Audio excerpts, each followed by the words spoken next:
YouTube, welcome back to Carpgenetics. You're here today, the 18th of February, and I'm doing a winter session on the quarry. What I'm going to do today is run through some hints and tips for winter fishing and how you can get the most out of your winter fishing. First, venue. Venue is massively important. Choose a venue with foam, plenty of fish in, and one that produces all year round. Why have I chosen this venue? Because it's close to my house. Obviously, as you can tell by my accent, I'm from the northeast.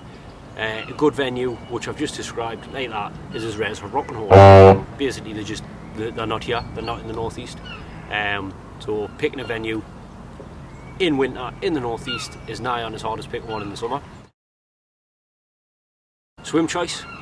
Obviously location. If you're not on the fish, you're not going to catch the fish. Pretty simple. Why have I chosen this swim? Because it's my favourite swim on the lake. That's why.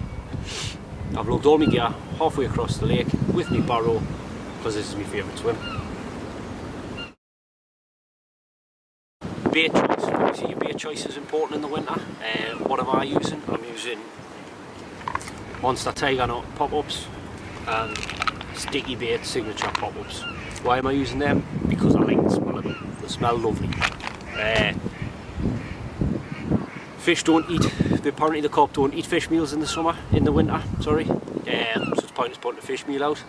But when does a bait become a fish meal? When it's got 4% in, 2% in, 3% in, 50% in, 90% in, what a load of rubbish, right?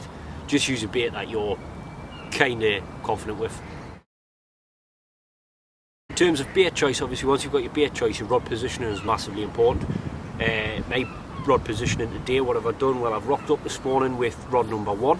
I've give that my best pub chuck I could muster, and that's blasted out into the right of the gap between the two islands and landed in probably the only clump of weed that's still alive since the summer. Mr. Carp will never find that. Rod number 2. Right, rod number 2 is being blasted out into 4 foot of water. Again, best chuck I could muster, put all my strength behind that one, whacked it out there. It's landed in 4 foot of water. Did I feel it down and get the donk? No. If I'd felt it down and got the donk, I would have probably hit the tree. That is in 4 foot of water and probably about 6 foot of silt. So if Mr. Carp doesn't find the one in weed, I hope he's got his spade to find that one.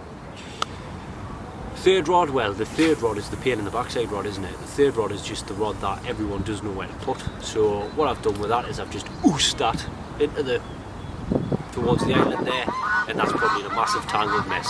Mr. Carp swims along there, he's going to have to be a black belt in origami to untangle that. Right, my last tip. If you live in the northeast, to stay in the house. If you don't, and you fancy coming out, I mean, to be honest, it is the 18th of February the day, and it's an absolute lush day. It's a really, really nice day today. So I'm not that uncomfortable, but if you do come out, obviously bring plenty of clothes to keep warm. Bring clothing to keep you warm. As you can see, I've got my carp uniform on. I do wash these clothes. I know I wear them all the time, but I do wash them. I just like to wear them because they are cosy and comfortable, and like everyone, they're carpy green, because you've got to be carpy green, right? You can't not wear like anything that's not carpy green. Brown's alright as well, brown's acceptable, camouflage is acceptable, but you've got to be carpy green. So I've got my uniform on so that I look like I'm a carp fisherman, right? But obviously make sure that your uniform, got to wear a uniform, is nice and warm, and if it's nice and warm, your time on the bank is better.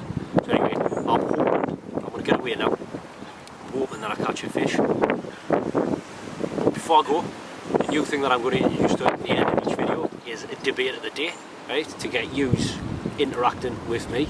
And today's debate of the day is, in winter, what's your go-to bait?